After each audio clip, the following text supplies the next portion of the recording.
A fase 4 da Marvel foi o maior desastre que já aconteceu.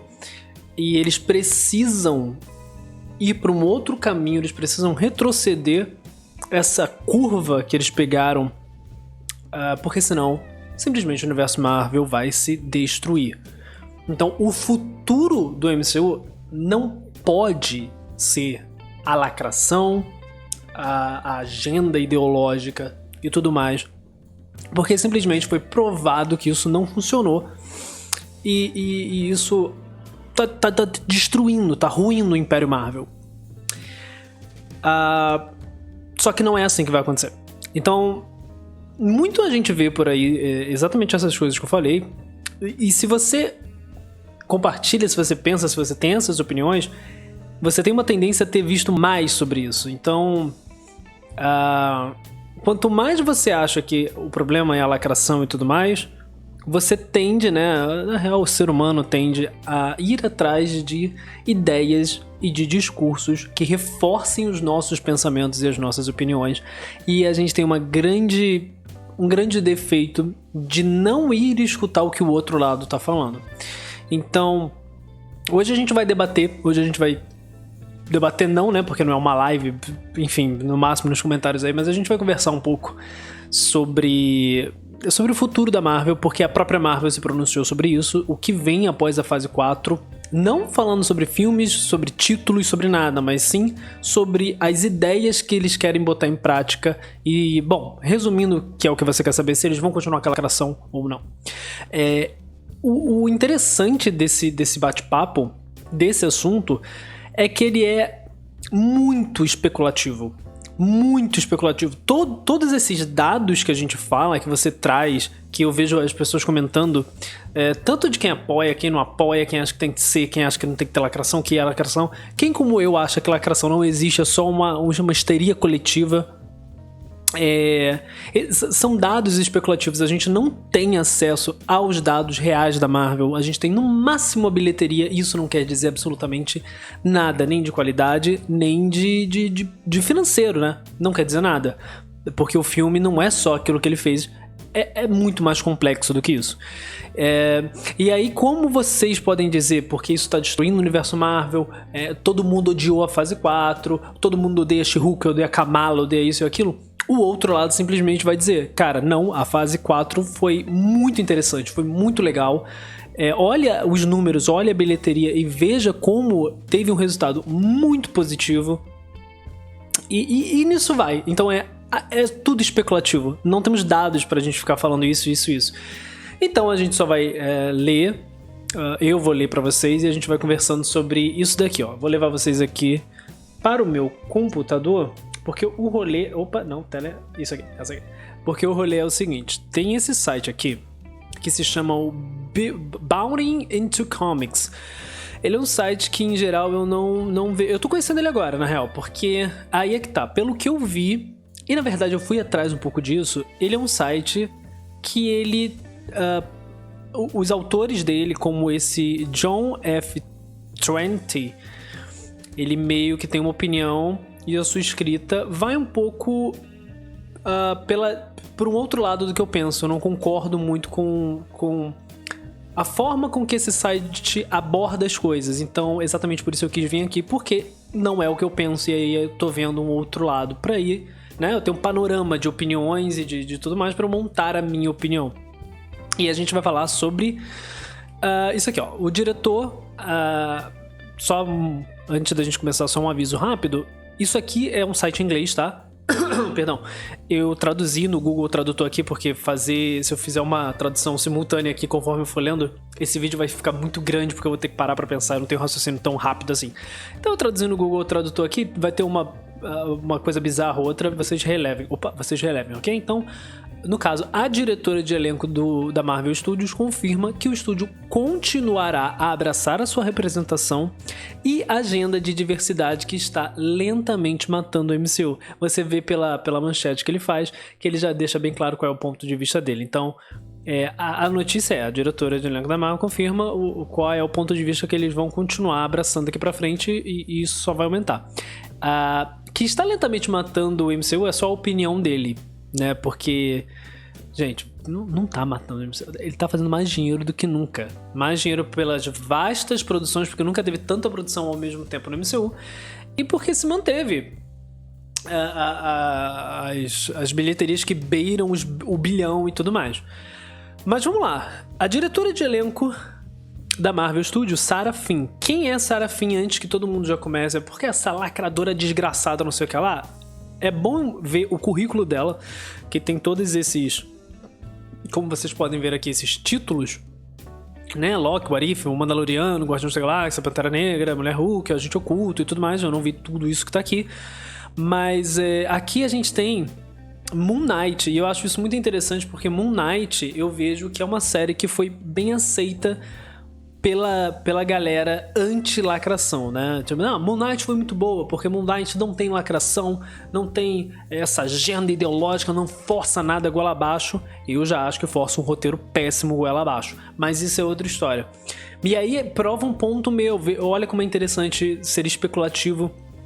Então, falando aqui sobre o meu ponto de vista, o que eu observo com os meus olhos, por aí o que eu vejo, né? Moon Knight tem um roteiro ruim, mas é muito bem aceito pelas pessoas.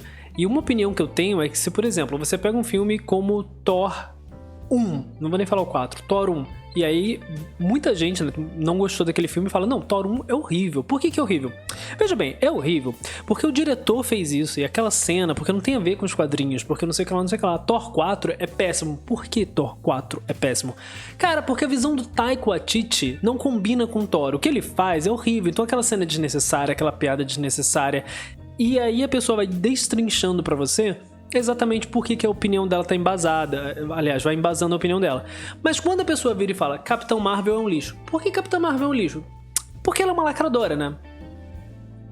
A Brie Larson é uma lacradora. Tá, não, beleza, mas e aí, como isso faz o filme ser ruim? Porque ela é uma feminazi que deixa o filme horrível, porque ela fica... Não tem crítica ao filme, tem crítica ao seu problema com a tal lacração. Só que aí o que eu digo, a lacração é meio um bode expiatório. Eu vejo muita gente odiando por odiar, então muita crítica negativa que eu vejo por aí eu não compro, eu não acredito no você não gostar de tal coisa, porque é muita opinião igual, que parece que alguém botou na tua cabeça e você só tá repetindo. Mas enfim, continuando aqui, e aí a gente vem com Moon Knight, por exemplo. Moon Knight tem um roteiro muito ruim. Eu tenho alguns vídeos aqui que eu falo dos meus problemas com Moon Knight e cara, ele é muito ruim. Ele é muito ruim. Ele é um personagem que eu gosto muito, que eu já li bastante nos quadrinhos. Na época até que eu fiz os vídeos, eu falei, olha, eu não sei tanto de Moon Knight, eu não li tanto, mas aí eu li bastante e tudo mais. Eu já gostava, eu li algumas coisas, mas não sabia tanto. Mas, cara, não tem problemas de personagem ali. O problema, na real, é roteiro. É como eles fazem uma montagem, como vem isso, porque como é tão fácil coisas acontecendo só por uma facilidade de roteiro que eu acho bem besta. Mas enfim, e aí é bem aceito. Mas se um filme que tem mais uma representatividade, ou tem o que vocês chamam de lacração, tem um roteiro ruim ou mais fraco, a culpa não é dos pontos do roteiro que fazem ser fraco, a culpa é da lacração. Se fosse só porrada, de poderzinho, com um cara branco, hétero, o filme seria ótimo. E aí é que tá um pouco o meu problema do porquê que eu não acredito nesse rolê todo. Mas vamos lá, que a entrevista é grande e eu já tô há 8 minutos aqui falando. A diretora de elenco, Sarah Finn, confirmou recentemente que a produtora de filmes continuará a abraçar a agenda de representação e diversidade que viu o MCU cair em declínio na fase 4, uma fase que foi encerrada sem cerimônia pelo chefe Kevin Feige. Cair em declínio, mas o que é cair em declínio? Porque eu falo isso com as pessoas, não, porque a fase 4 foi a pior, porque tá falindo a Marvel. Falindo como? Porque a Marvel tá em crise. Como? Que crise? Porque a gente vê que de dinheiro, as ações e tudo mais, tá tudo maravilhoso. O dinheiro, a bilheteria, tudo tá maravilhoso. Não, a crise é de qualidade, mas aí a qualidade é especulativa, porque é a sua opinião contra a minha, contra a de outro, contra dele, contra dela. Homem de Ferro 3 pra mim é o pior filme da Marvel. Bilheteria gigantesca e a galera adora, então assim, é especulativo. Falar que isso aqui tá destruindo a Marvel, você não tem dado pra falar isso, mas eu não tenho problema nenhum com você dizer eu não gostei, eu não gosto do que estão fazendo, eu não gosto disso daqui, beleza. Meu problema começa um pouco quando vocês falam isso é horrível, isso não presta, isso não é... Por quê? Porque eu não gosto. Aí tudo bem. No entanto, The Walt Disney Company, que é a empresa controladora do Marvel Studios, deixou bem claro que eles realmente têm cotas e fizeram inúmeras proclamações sobre promover a agenda de diversidade e representação. E aqui eu acho já um ponto bem interessante, porque nisso a galera fala: mas essa onda de representatividade, mano, isso aí é dinheiro. Vocês não estão vendo que isso aí é tudo dinheiro, eles estão fazendo por dinheiro. E de novo, aí vocês me perdem um pouco, porque as opiniões de vocês são muito contraditórias, eu não consigo compreender, porque ao mesmo tempo que vocês dizem que eles só estão surfando numa onda que tá dando dinheiro no momento, vocês dizem que quem lacra não lucra. Então é tipo, essa onda que tá dando dinheiro, não dá dinheiro. Então eles só estão fazendo isso porque dá dinheiro, só que não dá dinheiro. Você entende que é contraditório? Eu não consigo entender. Ao mesmo tempo eu te pergunto, tá, se eles estão seguindo essa agenda de representatividade, essa agenda ideológica, como vocês falam, o que deveria fazer então? Seguir a agenda da direita? Seguir uma agenda mais conservadora? Porque continua seguindo uma agenda. Sempre seguiu-se uma agenda. E deixa eu contar um negócio pra vocês. Todo filme é por dinheiro. Sempre foi. Qualquer filme que você viu, o filme que você mais gosta, seja da Marvel ou da DC, que você diz, esse aqui não é lacração, esse aqui ó, é maravilhoso, esse aqui ó, super, é dinheiro. Eles fizeram isso por dinheiro. Tem amor, tem arte, tem tudo envolvido. Mas é dinheiro que faz essa máquina girar. Então você dizer, não, mas isso aí é só por dinheiro, eu acho idiota. De novo, vocês não conseguem dialogar comigo porque eu não consigo entender o argumento de vocês, porque eu acho muito pífio. No site Reimagine Tomorrow, a primeira coisa que você vê é uma mensagem que diz: na Disney a inclusão é pra todos. Reimaginar o amanhã. Mas aqui tá... Ah, não, tá certo. É a nossa maneira de amplificar vozes subrepresentadas e histórias não contadas, além de defender a importância da representação precisa na mídia e no entretenimento, porque todos somos maiores que uma única história e todos merecemos ser vistos, ouvidos e compreendidos. Isso daqui, se você tem algum problema com esse parágrafo, que tá coisando tudo, mas eu só quero esse daqui, né? Se você tem algum problema com isso, há de concordar comigo que é esquisito. Aqui só tá dizendo que todo mundo merece ser ouvido e toda história merece ser contada. Qual é o teu problema com isso? E por que isso te incomoda? E aqui eu já deixo um pedido. Essas coisas que incomodam profundamente vocês, e isso é comum, coisas incomodam a gente. Só que geralmente a psicologia mostra que coisas que nos incomodam têm um motivo. E aí é interessante você ir atrás desse motivo. Por que isso aqui te incomoda tanto? Porque, por exemplo, Freud diz pra gente que o que incomoda tanto no outro, a gente... em geral, é uma característica nossa que a gente não gosta. Por que isso te incomoda tanto? Por que tudo isso daqui, sabe? Enfim. O site também indicou anteriormente que eles tinham o objetivo de fazer com que 50% dos personagens regulares e recorrentes do conteúdo roteirizado da Disney Geral Entertainment venham de subgrupos representados até 2022. Olha aí, Hank! Olha a prova! Eles estão provando que existe a lacração, que existe... Eles estão falando que... De novo, qual é o teu problema com isso? Qual é o teu problema de ver mais de um tipo de pessoa na tela? Qual é o teu problema?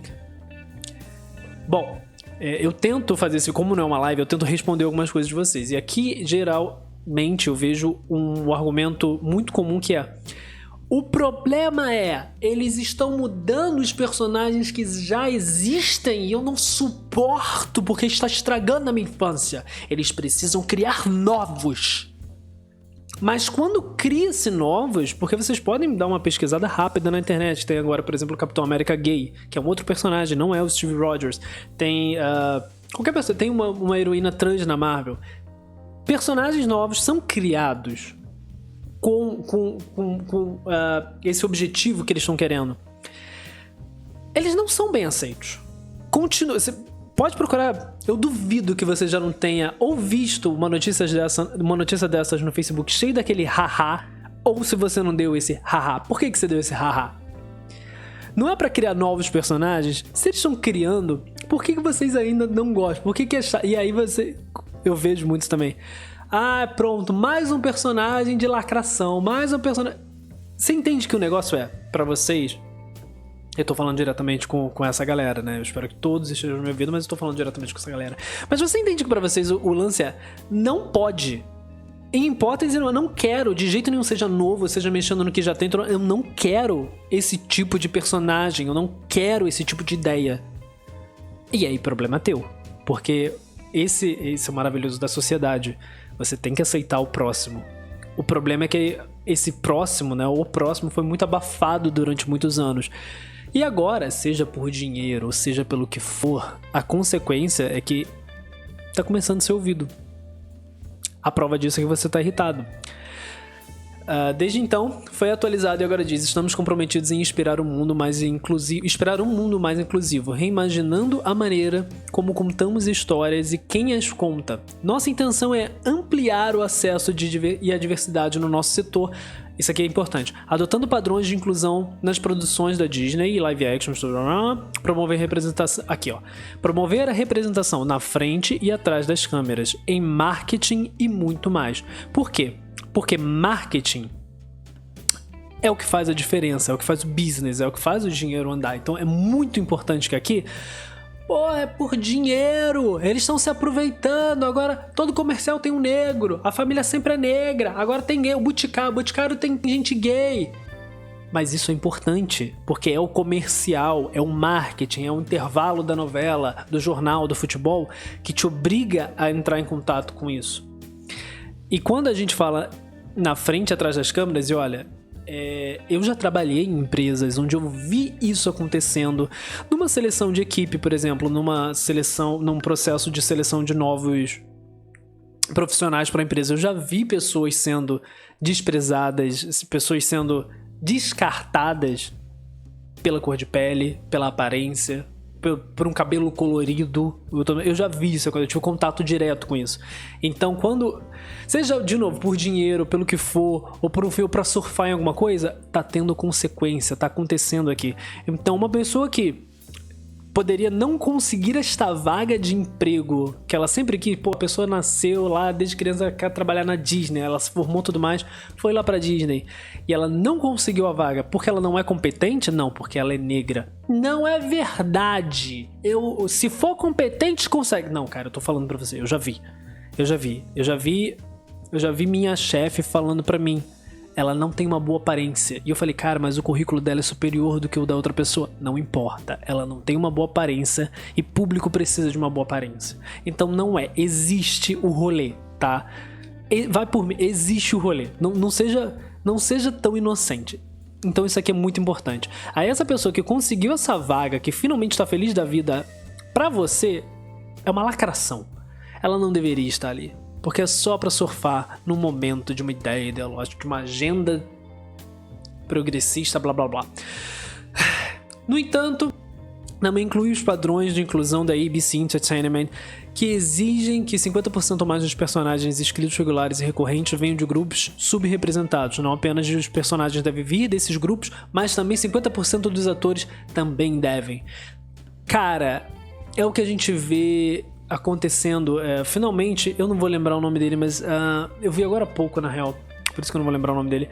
Tem um ator asiático, se eu não me engano, que ele fez vários filmes na infância. Quando ele cresceu, a indústria meio que esqueceu dele, porque o interessante era o papel de uma criança asiática. E ele ganhou agora o Globo de Ouro, e ele tá muito feliz. Ele chorou porque ele achou que ele ia desistir da carreira, porque viu que não dá pra ele e tudo mais. E cara, isso aqui é muito legal. A gente tá vendo essa galera voltar, tendo espaço de novo. Sonhos estão sendo reconstruídos e podendo ser ressonhados. Não sei, eu acho que eu me empolguei aqui. Vamos continuar. Isso certamente parece uma proclamação para mim, aí já é a opinião do escritor aqui, né, do autor disso daqui. Além disso, o CEO Bob Iger também declarou que um dos principais valores da empresa é a inclusão ao abordar os funcionários da Disney. Em novembro deve ter um erro de tradução aqui. Ele afirmou: esta empresa, abre aspas, esta empresa conta histórias há 100 anos, e essas histórias tiveram um impacto significativo e positivo no mundo. E uma das razões pelas quais eles tiveram um impacto significativo e positivo é que um de nossos valores fundamentais é a inclusão, aceitação e tolerância. Não podemos perder isso, nós simplesmente não podemos perder isso.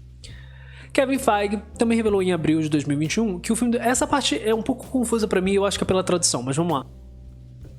Que o filme dos Eternos foi movido para o topo de sua programação de lançamento devido às trocas de raça e gênero e tudo mais. Pelo que eu entendi aqui, é simplesmente o Eternos ia ser lançado um pouco mais pra frente, mas por ter uma oportunidade, por eles poderem mexer tanto em etnias e tudo mais, ele foi movido mais antecipado para ser lançado. Ele disse a Variety: bem, a noção de mudar os gêneros, sexualidades e etnias dos personagens dos quadrinhos foi incorporada inicialmente. Isso era parte do que o Nate Moore estava realmente defendendo ao mover Eternos para o topo da lista para começarmos a trabalhar, fecha aspas. Na verdade, Feige também notaria que eles começaram a intenção de mudar os personagens antes mesmo de chegar ao elenco. Aspas. Quando se tratava de elenco, isso também afetou. Houve alguns personagens que mudamos de masculino para feminino, houve alguns personagens que sabíamos que, como os estávamos alterando nos livros, blá, blá, mas também se resumia ao elenco. E vamos lá, de novo, Eternos, mano, é uma parcela tão pequena de gente que realmente lia Eternos. Eu já vi o cara, né, até criadores de conteúdo grandes, com mais de milhões de inscritos, que leem quadrinhos até hoje e tudo mais, e estudam e falam, cara, eu não pego Eternos pra ler, eu não lia, nem sei direito como funcionam os Eternos. Então, eu até que vi que foi menos, assim, não teve tanta encheção de saco com as mudanças de gênero e tudo mais aqui. Porque eu acho que, na real, a galera nem conhece, né? Então é difícil você reclamar do que você nem conhece. Dado que a Disney compra o CEO... Erro de tradução, gente. O CEO Bob Iger e o chefe da Marvel Studios, Kevin Feige, deixaram muito claros que os objetivos com os quais estão comprometidos não foi surpresa para Finn, que é a diretora do elenco, repetiu o que o resto deles está dizendo, embora tentando afirmar que não é sendo mandatado. Difícil entender o que foi dito aqui. Ela informou a The Wrap: vou dizer que depois de Vingadores Ultimato, foi uma das coisas que realmente me abasteceu, você sabe. Há aquele momento de, espere, pra onde vamos daqui? E todo mundo sentiu isso, né? Foi aí que começou, a Disney acabou em Ultimato, deu aquele vazio. Eu lembro que eu pensei, cara, da onde eles vão? Como eles vão continuar? Eu fiquei com medo de ter acabado realmente a Marvel ali, porque foi uma coisa muito incrível e muito forte, o Endgame e o Infinity War.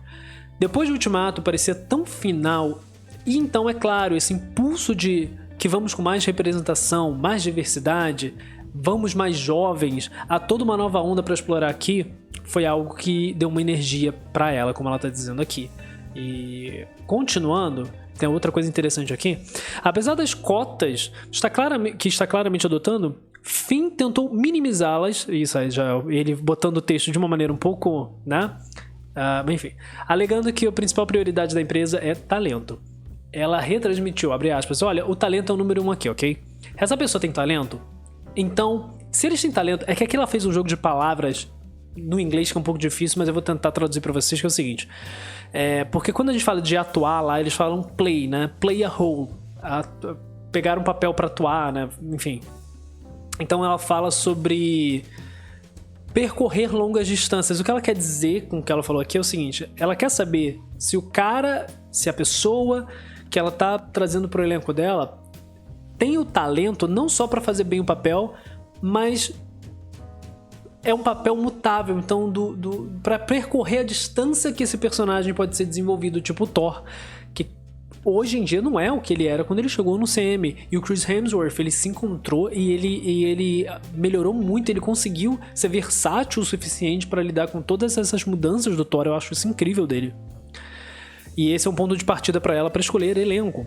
Ela passou a detalhar outros fatores que ela afirma a observar no processo da escolha. E ela diz que o carisma é muito importante. Ela quer saber ali quando ela tá fazendo o teste se eles vão ser atraídos, se as pessoas vão ser atraídas por essa pessoa, se vamos ter vontade de ver mais disso daí. E a maturidade é muito importante. E isso eu acho bem interessante, porque quando você pega um ator, seja qualquer, por exemplo, o Loki já tinha uma certa idade quando entrou pro papel de Loki, mas ele fez pouca coisa, ele era mais um ator de teatro. E aí você precisa de maturidade, porque você vai pegar essa pessoa e expor pro planeta. A visibilidade da Marvel hoje é gigantesca, né? Então a pessoa tem que ter uma maturidade profissional para lidar bem com isso. E aí ela fala que é muito difícil quando você tá falando Isso é muito difícil de pronunciar o nome dela. A Xochitl, que é a America Chavez, a Xochitl Gomez, e a Iman, que é a Kamala. São duas garotas muito jovens. E a Kamala sofreu um hate muito pesado, vários ataques nas redes sociais e um hate muito pesado antes da série começar. Porque aí é que tá de novo. Quando você vê que vai ter alguma produção relacionada a uma representatividade ou alguma coisa, você sente uma coisa, você sente um ranço, você sente uma raiva. E essa raiva você direciona antes de você ter visto, antes de você saber se era boa ou ruim. E eu fiz muito uma campanha aqui no canal de, gente, vamos esperar pra ver. E eu tava esperando que fosse uma série média, Kamala, por exemplo. E os 2 primeiros episódios eu achei uma das coisas mais incríveis que o MCU já fez. É muito bom. E depois a série é uma das piores coisas que o MCU já fez. Então, é só esperar, sabe? Quando você só ataca por atacar, não tem muita credibilidade no seu ataque. Entendeu? E basicamente é isso. O futuro da Marvel Studios é a representatividade, é a agenda ideológica e é o que vocês chamam de lacração. Que pra mim simplesmente não existe. A ideia que vocês têm de lacração, que vocês já tentaram me explicar aqui, isso pra mim é só simplesmente... Vão falar de coisas que eu não gosto, vão falar de coisas que não combinam comigo, vão falar de coisas que eu. É muito eu e menos o outro. E quando se fala mais do outro, incomoda você. Mas não é mais sobre você. Graças a Deus não é mais sobre você. Se inscreve no canal, deixa seu like, sua opinião e o que você acha sobre tudo isso. Eu vou tentar responder todo mundo, porque às vezes vocês mandam uns textos bem grandes e eu tô fazendo muita coisa ao mesmo tempo, é difícil. O vídeo ficou bem grande, né? Mas era pra falar sobre o futuro todo da Marvel de agora em diante, então não tinha como. A gente se vê no próximo vídeo. See ya!